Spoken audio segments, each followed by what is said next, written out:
아와와 동침함에 하와가 임신하여 가인을 낳고 이르되 내가 여호와로 말미암아 득남하였다 하니라. 그가 또 가인의 아우 아벨을 낳았는데 아벨은 양치는 자였고 가인은 농사하는 자였더라.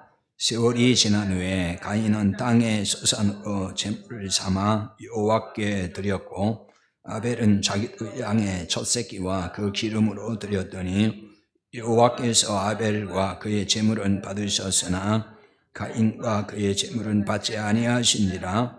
가인이 몹시 분하여 안색이 변하니 여호와께서 가인에게 이르시되 내가 분하여 함은 어찌 됨이며 안색이 변함은 어찌 됨이냐. 네가 선을 행하면 어찌 낯을 들지 못하겠느냐. 선을 행하지 아니하면 죄가 문에 엎드려 있느니라. 죄가 너를 원하나 너는 죄를 다스릴지니라. 아멘. 인간은 크게 보면은 두 종류의 길을 가고 있다고 볼 수 있습니다. 하나는 아벨의 길이고 또 하나는 가인의 길입니다. 교회도 마찬가지로 아벨의 길을 가는 교인이 있고 가인의 길을 가는 교인이 있습니다. 아벨의 길을 간다고 하는 것, 그것이 무슨 의미일까요? 지난주에 살펴봤습니다마는 다시 히브리서 11장 4절에 있는 말씀, 거기 적어놓은 말씀을 보겠습니다. 믿음으로 아벨은 가인보다 더 나은 제사를 하나님께 드림으로 의로운 자라 하시는 증거를 얻었으니. 자, 아벨은 하나님께 의로운 자라는 증거, 즉 하나님께 의롭다고 인정을 받았다, 이런 말씀이라고 했죠. 의롭게 되는 길, 즉 인간이 의롭게 되는 길은 딱 한 가지라는 말씀을 지난주에 드렸어요. 성경에서 인간이 의롭게 되는 길은 딱 한 가지입니다. 유일한 방법 한 가지인데 속죄의 희생 제물을 통해서만 의롭게 된다 그랬죠. 그것은 이제 구약과 신약이 똑같습니다. 이 구약에는 희생 제물, 짐승이 피 흘려 죽었고 신약에는 예수 그리스도가 희생 제물이 되어 오심으로 십자가에서 희생 제사를 드림으로 그 예수 그리스도를 믿을 때에 모든 죄에서 용서받는, 즉 의롭게 된다 하는 것입니다. 그래서 의롭게 되는 길은 속죄의 희생 제물 딱 하나의 방법, 그 길밖에 없다 하는 것이에요. 영원한 속죄 희생 제물 대신 그리스도를 믿음으로만 의롭게 된다는 것입니다. 이렇게 그리스도를 믿음으로 의롭게 된 사람의 가는 길, 그게 아벨의 길이다, 이렇게 말할 수 있습니다. 모든 죄에서 용서받아 구원받은 사람이 가는 길입니다. 그게 의로운 자의 가는 길, 의롭게 된 사람이 가는 길이 되는 거죠. 자, 이 이야기를 예수님께서는 좁은 문, 좁은 길이라고 하신 거예요. 마태복음 7장 13절에서 14절 거기 적어놨죠. 같이 보겠습니다.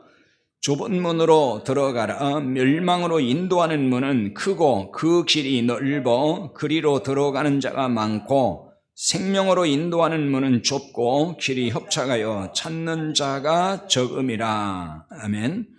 여기도 두 종류의 길이 있죠. 하나는 좁은 문, 좁은 길로 들어가는 사람, 또 하나는 넓은 문, 넓은 길로 들어가는 사람 그랬어요.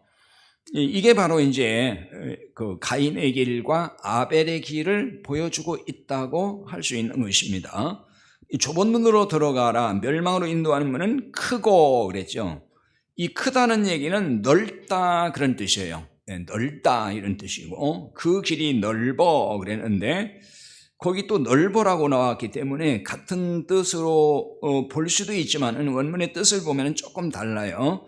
이것은 폭이 넓다, 광대하다 그런 뜻입니다. 그리로 들어가는 자가 많고 그랬어요. 멸망으로 인도하는 문, 그리로 들어가서 그 길로 가는 사람이 많다.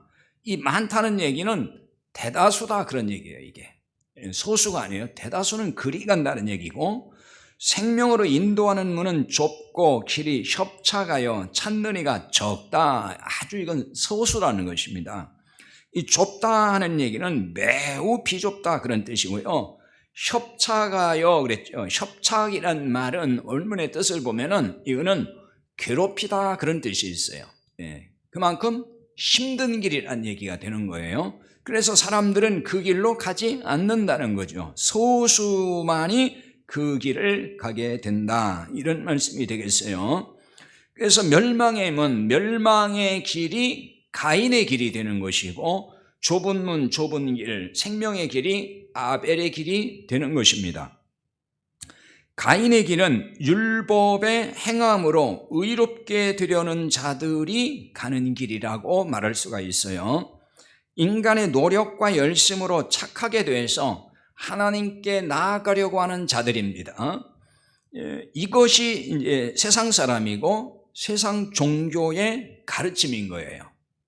세상은 다 이런 논리 속에 살아가고 있어요. 다 자기 나름대로 착해지려고 하고 선해지려고 하고 그렇게 해서 뭔가 보이지 않는 신에게 인정받고 그렇게 해서 복받는다, 이런 생각을 갖는 게 이제 세상 사람들이고, 그 다음에 세상 종교가 가르치는 것이 다 일관되게 바로 이런 거거든요.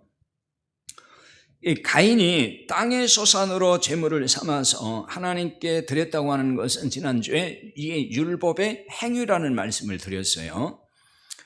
땅의 소산이라고 하는 얘기는 인간이 스스로 의롭게 여기는 걸 의미하는 거예요. 무슨 곡식 제사를 드렸기 때문에 하나님 안 받았다는 얘기가 아니에요. 분명히 레위기에 보면은 곡식으로도 하나님께 제사를 드리는 게 있어요. 그러니까 그렇게 해석하면 안 맞는 거고, 이거는 땅의 것, 즉 땅을 경작하는, 그러니까 인간의 의와 공로를 가지고 자기 인생 경작을 했다 그 말이에요. 그걸 가지고 하나님 앞에 나아갔다는 얘기입니다. 인간의 열심과 노력으로 하나님을 기쁘게 하겠다고 하는 바로 그런 걸 말하는 거예요. 하나님은 이런 가인과 제물을 받지 아니하셨습니다. 하나님이 원하시는 게 아니었다 하는 말이 되는 거잖아요.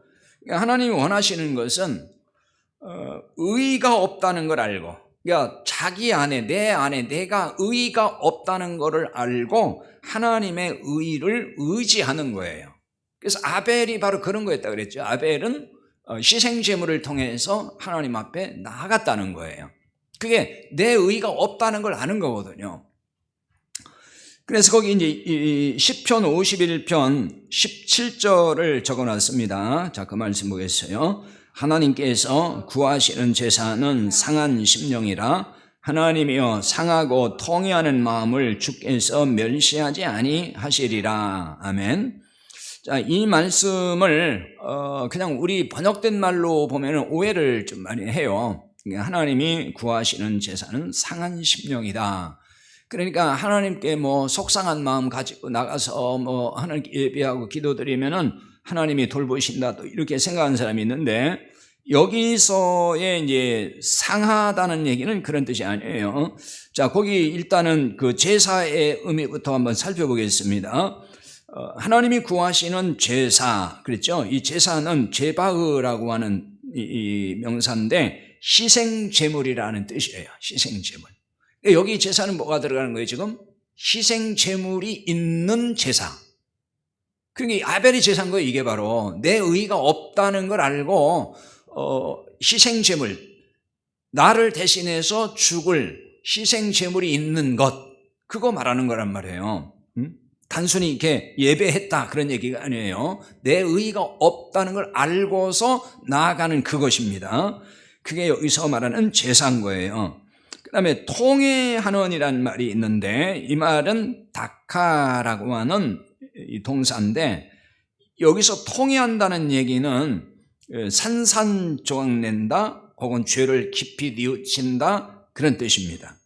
그리고 상한 심령 그랬죠. 아까 상한 심령을 조금 우리가 오해한다 그랬죠. 번역상 문제 때문에. 여기 상하다는 얘기는 샤바르라고 하는 동사인데 깨뜨린다는 거예요. 산상조각 내버린다. 완전히 가루를 내버린다는 거예요. 싹 깨뜨려가지고.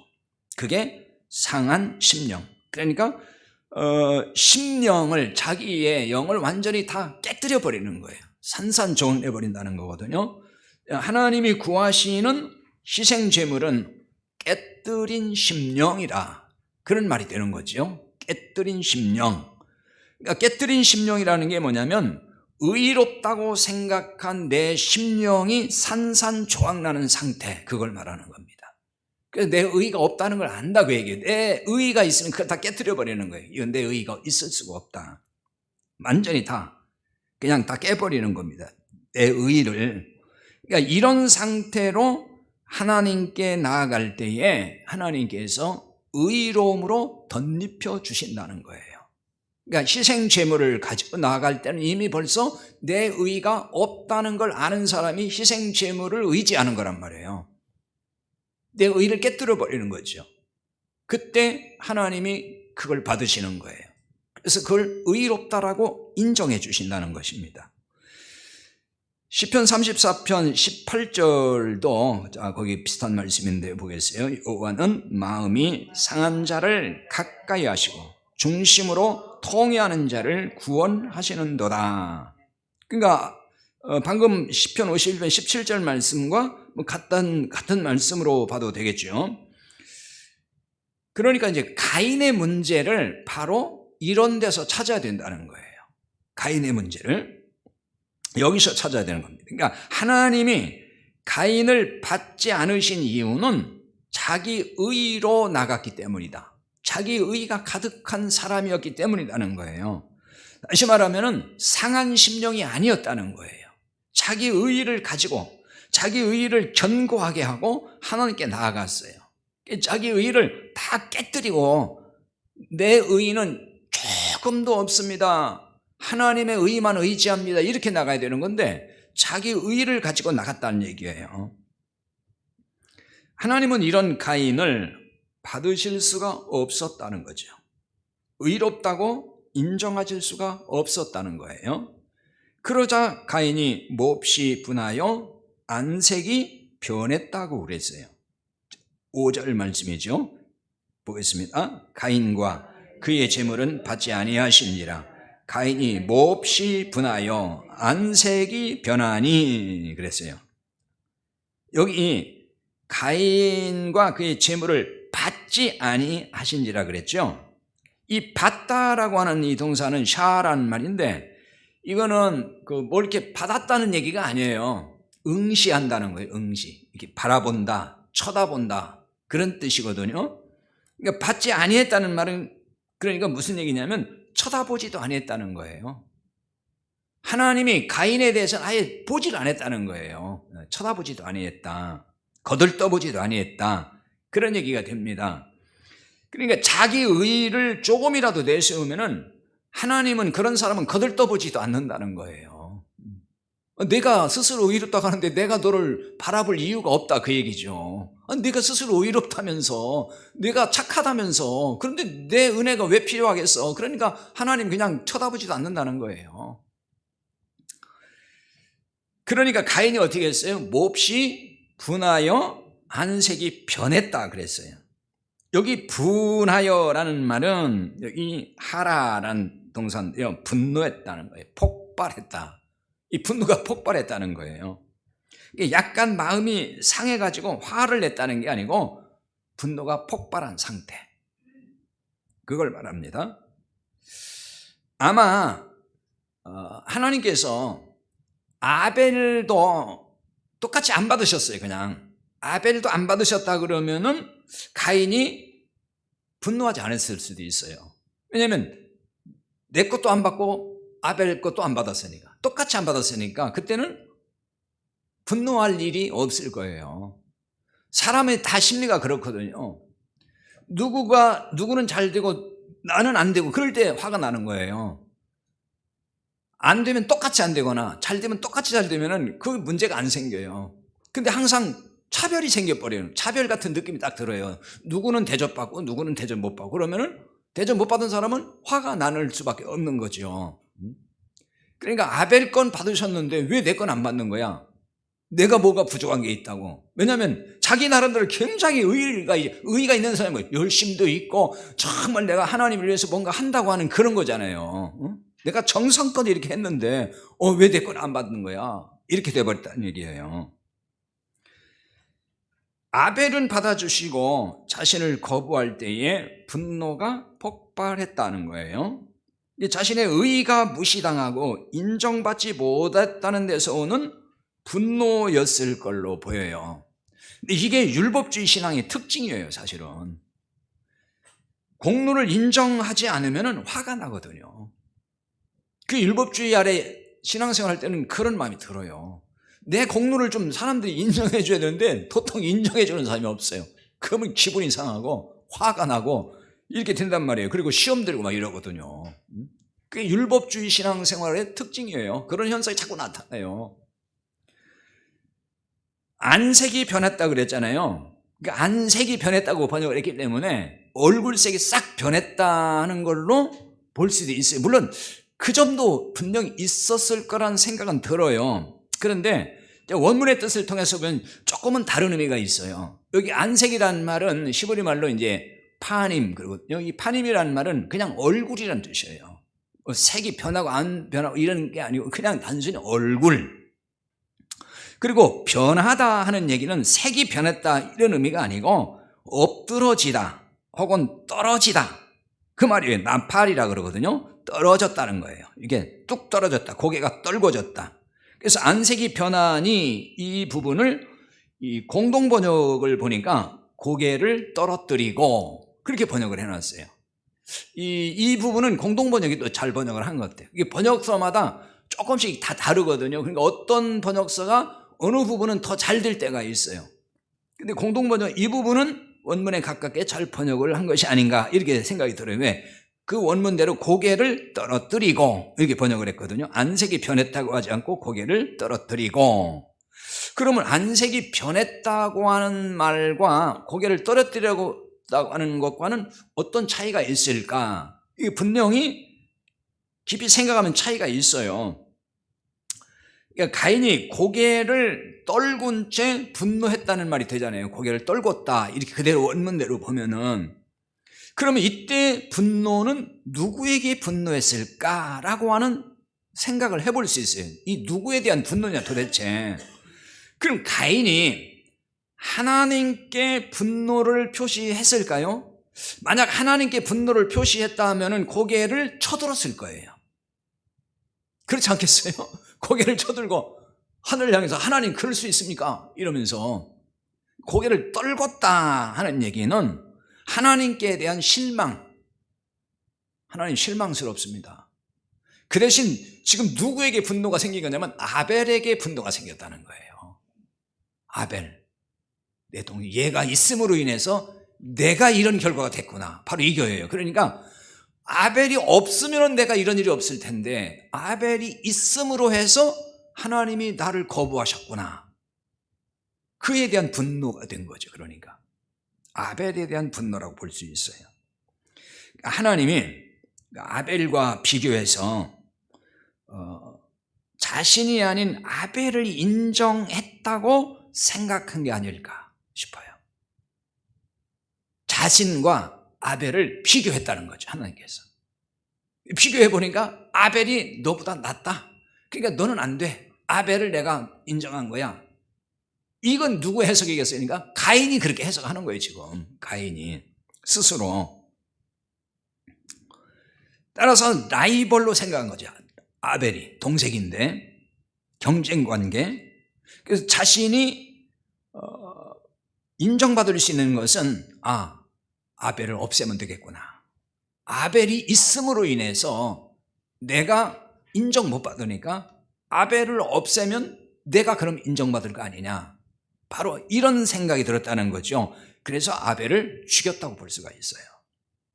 자, 이 부분은 아벨의 죽음 문제는 이제 다음 주에 또 살펴볼게요. 원래는 오늘 살피려고 했는데 말씀을 제가 또 계속 묵상하면서 준비하다 보니까 오늘 드릴 말씀이 또 많아지더라고요. 그래서 이건 또 다음 주에도 밀어놓겠습니다.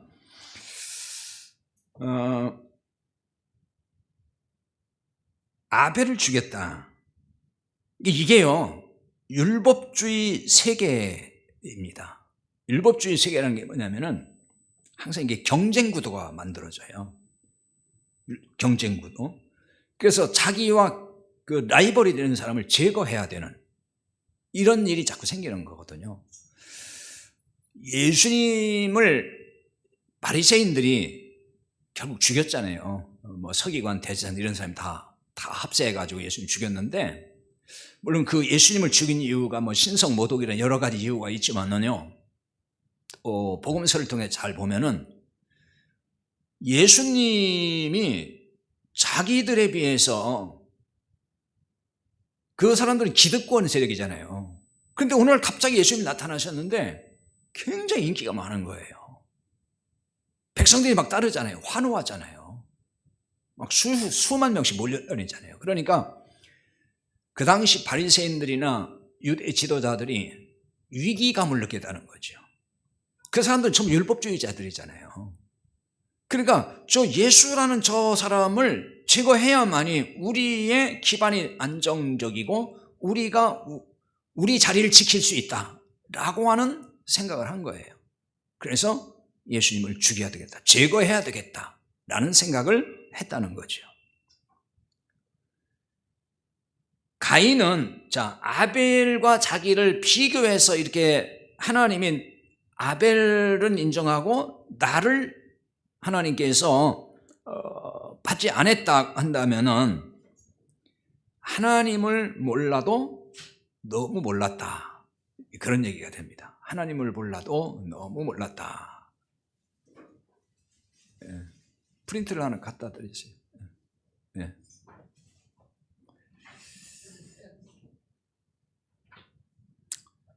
자, 하나님은 줄 세우기를 하지 않으십니다. 이 경쟁에서 서열을 매기지 않는다는 얘기예요.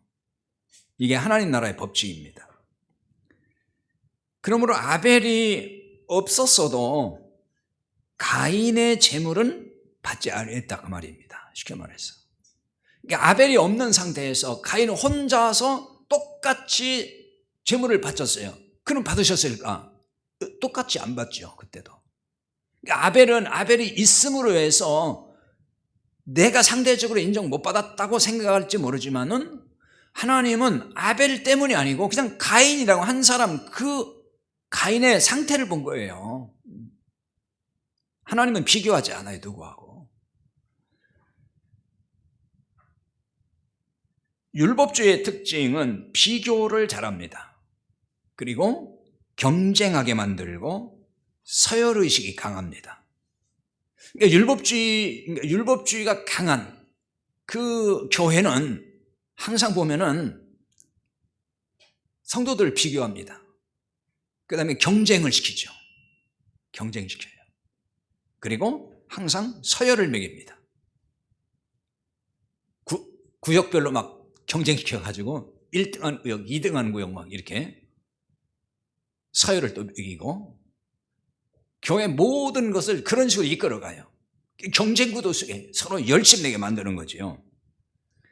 그 다음에 죄를 지어도 큰 죄, 작은 죄, 무거운 죄, 가벼운 죄 이렇게 구분을 해요.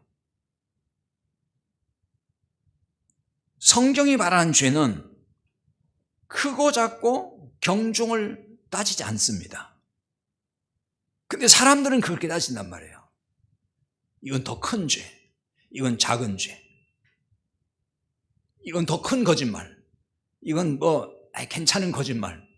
이렇게 사람들은 다 그 경중을 따져서 얘기를 해요. 근데 성경은 그렇게 말씀하지 않아요. 그래서 사람들은 큰 죄를 지면은 그건 지옥 가는 거야 이렇게 얘기하고, 그런 걸 가지고 뭐 죄라고 할 수 있어, 그건 하나님이 다 봐주실 거야, 또 이렇게 인간이 자기들 입맛대로 다 이렇게 정해놔 버려요. 크고 작은 걸. 그런 거 없습니다. 그냥 죄는 똑같은 죄로 취급하지 뭐 크고 작고 뭐 가볍고 무겁고 그런 거 없어요. 그건 사람들의 기준이에요. 그래서 하나님은 상대평가가 아니고 절대평가를 하시는 분이에요. 줄 세워놓고서 뭐 이게 1, 2, 3등 뭐 이렇게 따지고 그런 게 아니고 한 사람 한 사람 절대평가. 그 절대평가가 뭔지 아시겠죠? 자, 하나님은 그러니까 더 잘 믿는 자를 서열화하지 않는다는 거예요. 등수를 정해놓고 몇 등 안에 들어와야 뭐 구원받는다 이런 거 있어요? 그런 거 없잖아요.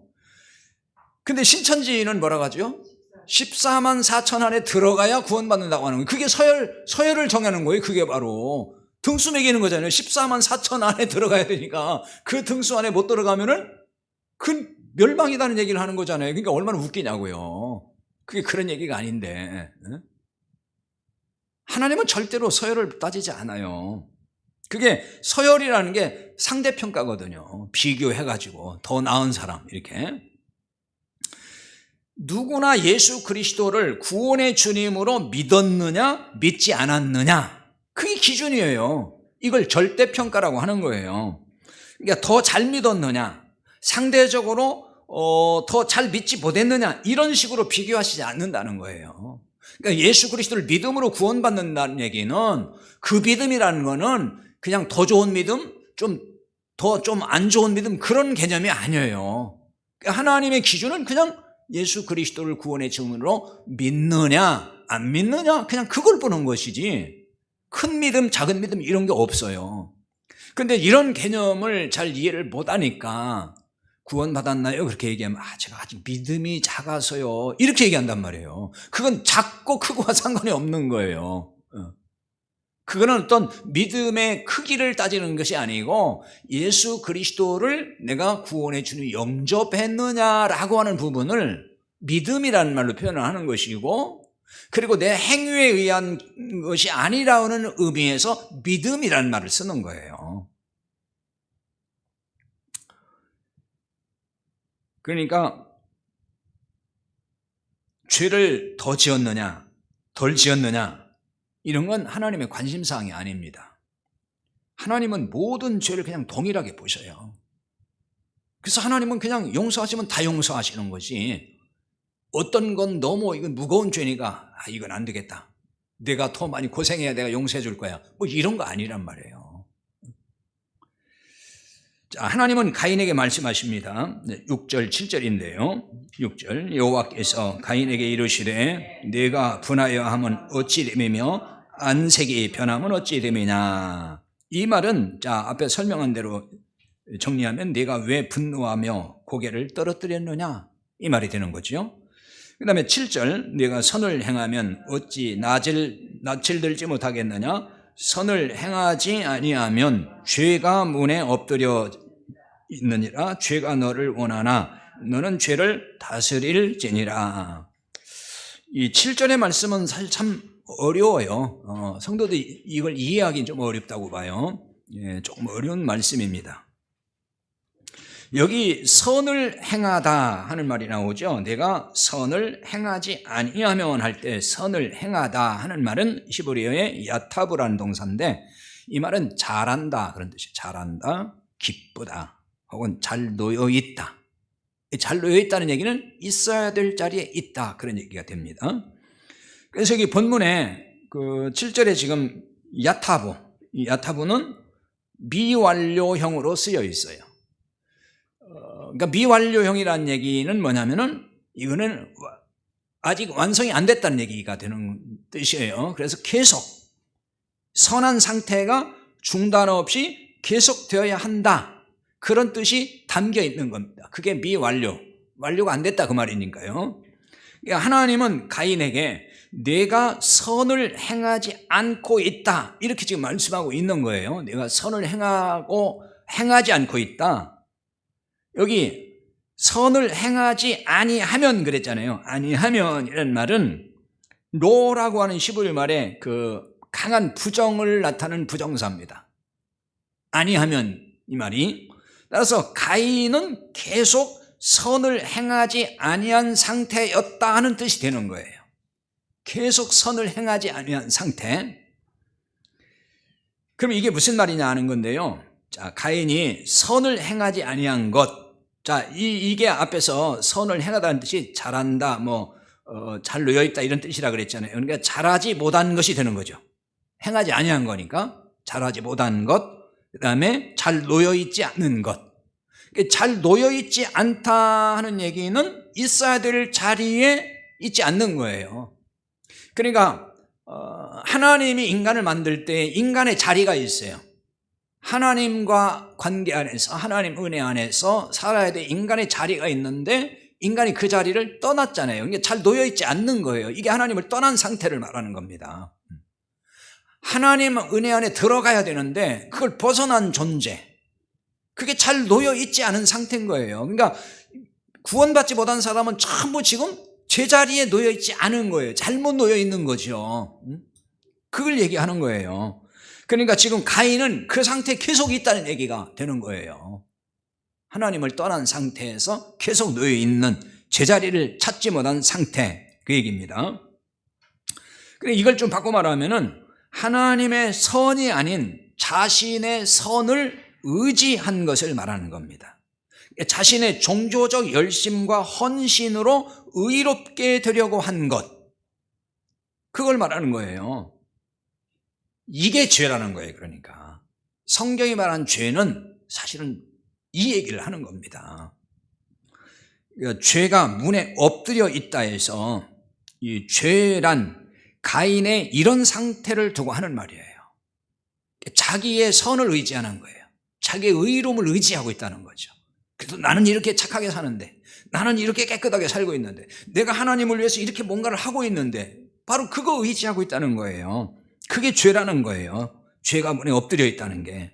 여기 죄라고 하는 말은 하타트라고 하는 동사로 있는데요, 벗어났다, 빗나갔다 라는 뜻이 있는 하타, 이 말에서 나왔어요. 그러니까 여러분이 아마 그 뒤에 가서 이제 그 하마르타라고 하는, 하마르티아라고 하는 헬라어의 그 죄라는 말 아마 한 번쯤은 들어본 말일 텐데요. 관역에서 빗나갔다 하는 말 들어봤을 거예요. 죄라고 하는 것이 원래 그런 뜻이다, 원문에서. 그 얘기입니다. 그러니까 하타트라는 말이 그거예요. 빗나갔다. 예. 관역에서 빗나갔다, 벗어났다, 그 얘기예요. 그래서 이 말은 원래 본래 길을 잃었다는 거예요. 본래 길.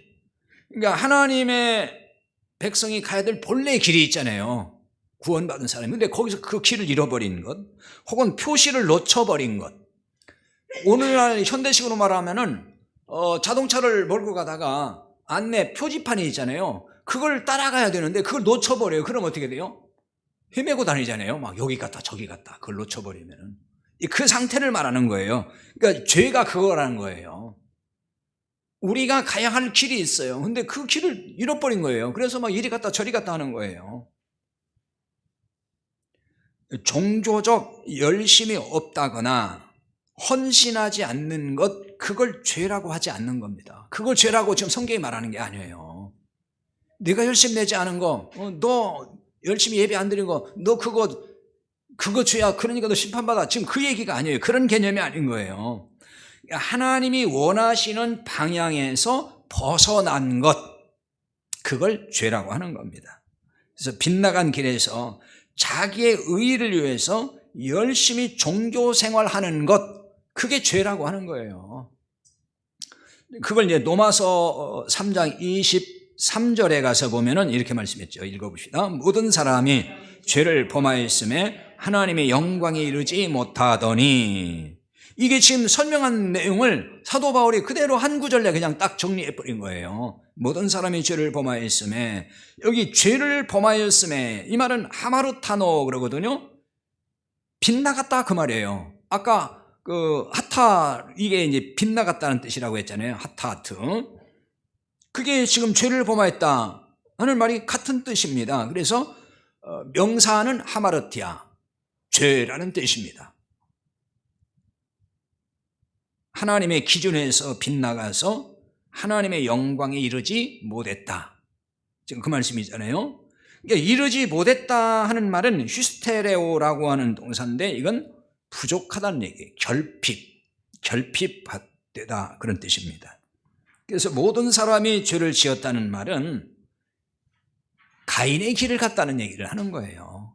가인의 길, 모든 사람이 가인의 길을 갔다. 그러니까 하나님 없이도 자신의 의로 하나님의 영광에 도달하려고 했다는 것이 되는 것입니다. 그게 예수님 당 유대인들인 거예요.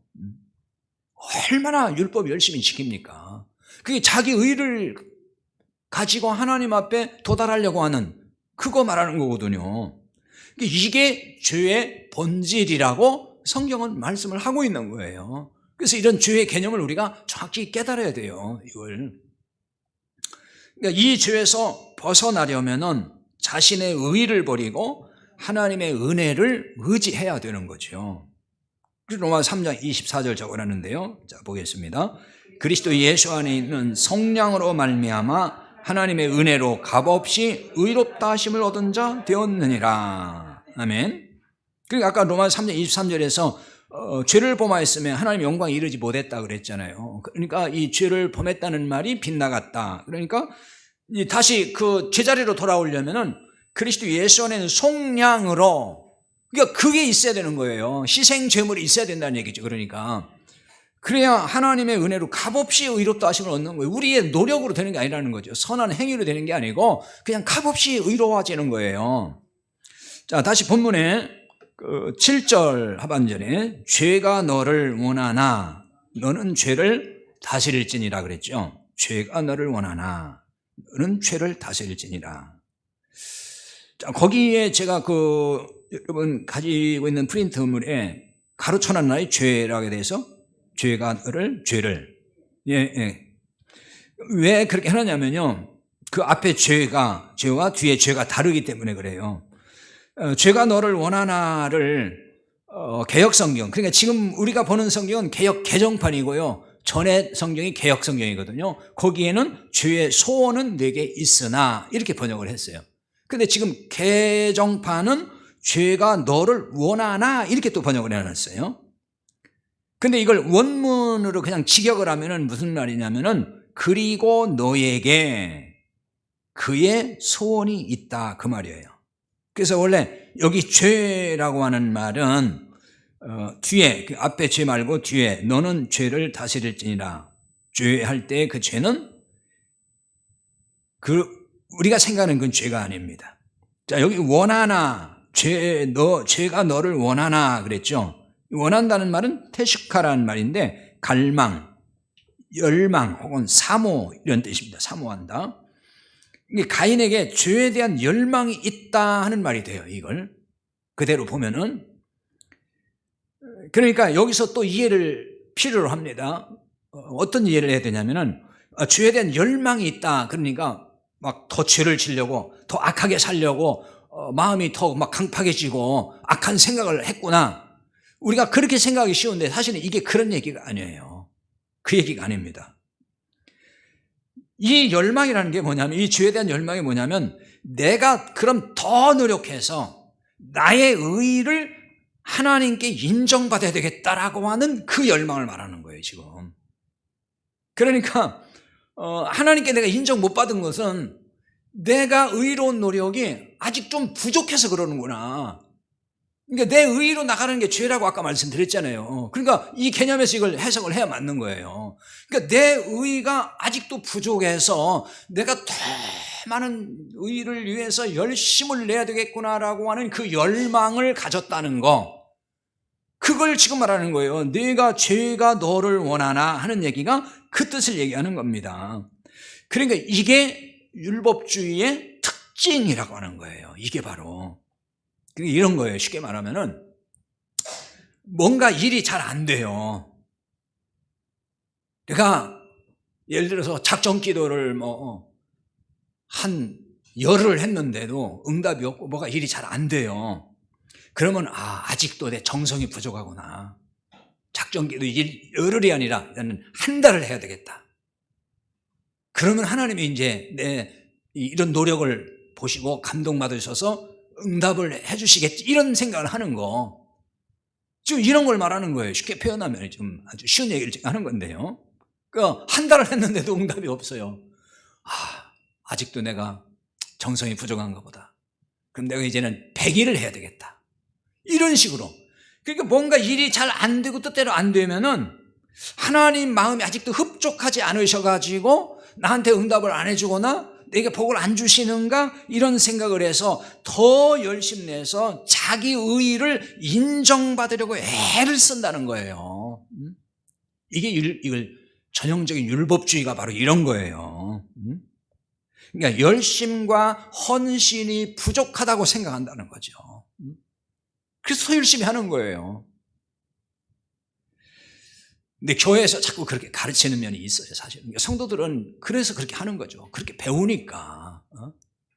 그런 얘기 많이 하잖아요. 그러니까 복을 많이 받지 못하는 것은 당신들이 더 열심히 내지 못해서 그런 것이고, 더 충성하지 못해서 그런 것이고, 더 헌신하지 못해서 그런 것이고, 더 물질을 많이 못 바쳐서 그런 것이고, 뭐 이런 식이잖아요. 그러니까 하나님께 막 인정받기 위해서, 그래서 복 받기 위해서 더 뭔가를 해야 된다고 생각하는 거. 뭔가 내 뜻대로 안 되면은 더 내가 많이 해야만이 이루어진다고 생각하는 그걸 율법주의라고 하는 것이고, 그게 바로 여기서 가인에게 준 말씀, 죄가 너를 원한다, 그걸 말하는 거예요. 너는 죄를 다스릴지니라 그랬잖아요. 너는 죄를 다스려라. 이 죄라고 하는 얘기, 여기서 너는 죄를 다스린다 할 때 이 죄가 바로 우리가 생각하는 죄가 아니에요. 그래서 제가 가로쳐 놓은 거예요. 그런 죄가 아니라고. 여기서 죄는 원문에 보면 히브리 말로 베라고 하는 전치사입니다. 전치사. 그래서 이거는 아내, 뭐뭐해, 혹은 뭐뭐 곁에, 이런 등등의 뜻이 있어요. 여러 가지 뜻이 있습니다. 전치사이기 때문에. 따라서 여기 죄를 다스린다는 말은 그냥 그 앞에 말과 직역을 해보면은 죄의 갈망, 죄의 열망은 내 안으로 향하나 너는 그걸 다스리라, 그런 뜻이에요. 그러니까 내 의의를 가지고 뭔가 열심히 하려고 하는 그 열망이 막 생기지만은 너는 그거 다스려야 된다, 그 얘기예요. 그러니까 인간의 의의로 뭘 해보려고 하지 말라는 거예요. 왜냐하면 우리 인간의 의의로는 도저히 하나님 앞에 안 돼요. 그거 내려놓으라는 얘기거든요. 그런데 이걸 못 버린단 말이에요, 사람들이. 그거 다스리라는 것입니다. 그래서 죄의 갈망은 앞서 설명한 대로 일반적으로 생각하는 어떤 악한 생각이거나 또 더 많은 내가 죄를 막 악독한 마음을 품고 있는 그걸 말하는 게 아니에요. 하나님의 방법에서 빗나간 율법주의, 내가 더 열심히 내 의의를 가지고 해야 되겠다 라고 하는 그거 말하는 거란 말이에요. 내 의의를 의지해서 하나님 마음에 쏙 들게 하려는 노력과 헌신, 그걸 말하는 겁니다. 여러분, 우리가 아무리 노력을 하고 헌신해도요, 하나님 마음에 쏙 들 수가 없어요. 어떻게 해서 하나님 마음에 쏙 들게 하겠냐고요. 하나님 어떤 분이신데. 하나님 그래서 그런 걸 원하는 게 아니에요. 이 같은 나의 의의를 다스리라는 거예요. 이 같은 나의 의의를 다스려라. 여기 이제 다스릴진이라는 말은 마샬이라는 동사인데 통치하다 뜻입니다. 주장하다, 이런 뜻이 있습니다. 그래서 이 단어가 본문에서는 역시 미완료형으로 사용됐거든요. 이건 계속해서 그렇게 통치해야 된다, 계속 다스려라는 얘기가 돼요. 그러면 우리가 죄를 지배하고 다스릴 수가 있을까요? 또 그런 욕망이, 그런 열망이 생길 때 과연 우리가 그거 다스릴 수 있을까요? 우리 힘으로는 절대로 안 돼요. 내가 그걸 다스릴 수 있다고 하는 그것도 역시 내 의의가 될 수가 있어요. 왜? 내 힘으로 할 수 있다고 생각하는 거니까. 그러니까 죄라고 하는 것, 혹은 내 의의를 가지고 뭔가 해보겠다는 이런 열망, 이거는 내가 다스리는 게 아니고 주님이 다스려 주는 거예요. 따라서 의로우신 주님 안에 있어야 한다는 말이 되는 거예요. 쉽게 표현하면 우리가 주님 안에 있으면 된다는 거예요.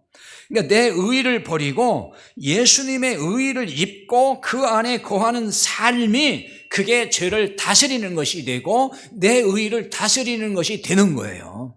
우리가 예수님 안에 있으면 그 마음이 자꾸 사그라들잖아요. 예수님의 은혜를 생각하면 내 마음에서 그게 불쑥 나오다가도, 그래, 내가 뭘 잘했다고, 나는 내 의의가 아무것도 없는 거야, 이렇게. 그게 은혜 안에 있는 사람이 되는 거예요. 그래서 거기 로마서 6장 14절만 읽고 마칩니다. 보겠어요. 죄가 너희를 주장하지 못하리니 이는 너희가 법 아래 있지 아니하고 은혜 아래 있음이라. 아멘. 자, 여기에 답이 있어요. 죄가 너희를 못해요? 주장하지 못하리니, 여기 주장하지 못한다는 얘기는 이 말도 그 앞에 나와 있는 다스리다 같은 뜻이에요. 이게 마샬, 다스리다. 그러니까 다스리지 못하리니, 혹은 주가 되지 못하리니, 주인이 되지 못하리니 그 말입니다. 이는 너희가 법 아래 있지 아니하고, 그러니까 이 법 아래라는 얘기는 율법 아래 있지 않고 그 말이에요. 율법 아래 있지 않고 은혜 아래 있음이라. 은혜 아래 있다는 얘기를 바꿔 말하면 예수님 안에 있는 것, 그리스도 안에 있는 것, 그걸 말하는 거예요. 그게 은혜 아래 있는 거예요. 그러니까 우리는 은혜 아래 살아가는 사람이고 이게 구원받은 사람이에요. 그래서 우리의 의의를 가지고 뭘 해보려고 하는 그런 욕심은 다 내려놔야 돼요. 왜냐하면 그거 가지고는 안 되거든요. 하나님이 뭐 그거 그런 걸 인정 안 해요. 왜냐하면 이미 우리는 이제 하나님의 의의로 입혀진 자잖아요. 그래서 의롭다고 하시는 거예요. 그리스도 안에서 살아가는 것, 이것이 이제 중요한 것입니다. 이제는 그래서 죄가 주장하지 못하고 우리가 그리스도 안에서 죄를 다스리는, 주장하는 사람이 된 거예요. 죄에서 자유하게 됐다는 게 이런 뜻이 되는 것입니다. 기도하고 마치는데요. 270장